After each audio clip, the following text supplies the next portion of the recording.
Once a young man lost his ring. He went to search for it under the bright street light.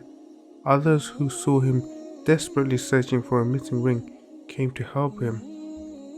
When no one was successful in finding the ring, people asked him if he was sure that he dropped the ring in this place. He said, "No, I lost it there," and pointed to his house. Furious, the people asked, "Then why are you looking for it here?"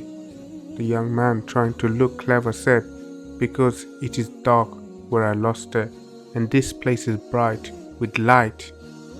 Everyone thought he was a fool and told him to go and search for the ring where he actually lost it. What we can learn from this story is that while our success lies in preparing for the hereafter, we are too busy looking for it in this world. If we spend all our lives looking for success in this world, we will soon leave empty-handed and take nothing with us.